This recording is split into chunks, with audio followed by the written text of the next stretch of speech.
Hello viewers, আসসালামু আলাইকুম। এই যে একটা ফল নিয়ে আইলাম সবার সামনে। এই ফলটার নাম কি কমেন্ট করে কইবা, কার বাসাত কি কয়। আমি কিন্তু সিলেটিয়া, আমরা সিলেটি ভাষা কি কই এটা আমি জানি না, কিন্তু এটা আসামিস বস্তু। আসামিসে কয় নরাবগরি, আহমবগরিও কয়, আবার এই মিয়া মানসে কয় সৈত্যা আলু। কিন্তু জানি না, এটা খাইছিও না কোনোদিন, এখনও না ইয়ে খাইছি, দেখছি ওদের সব পাইলাম। এটা বস্তুটা খুব সুন্দর, দেখাত খুব সুন্দর লাগে, খাইতেও খুব মজা লাগে, কিন্তু এটার নাম জানি না। কিন্তু আমরা সিলেটি এটা কোনোদিন খাইছিও না, দেখছিও না। এই যে খাইলেও কোনোদিন কিন্তু বুঝতে পারছি না কি বস্তুটা। এই যে দেখো এটা কি, এই ফলটা কি এটা। এই যে চুলাই থৈছে, চাটনি মাখিয়ে খাইমু।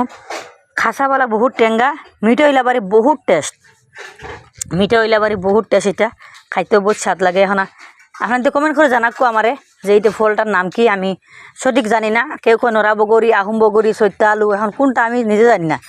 তো কে জানকা জানান কমেন্ট করে আমারে কইবা এই আলুটার নাম কি। দেখো বালা করে দেখাই জুম করিয়া, কত সুন্দর কালার, দেখো কত মজা লাগে খাইয়া বন্ধু। খাওয়াত বহুত টেস্ট, কিন্তু এই বস্তুটা, এই ফলটা বহুত টেস্ট। সেই খাইছো কমেন্ট করে কইবা, আর খার গাছও আছে কইবা, আর কেউ লাগে যদি আমার জানাইবা কমেন্ট করে, আমি ফাটাই দিম পার্সেল করিয়া।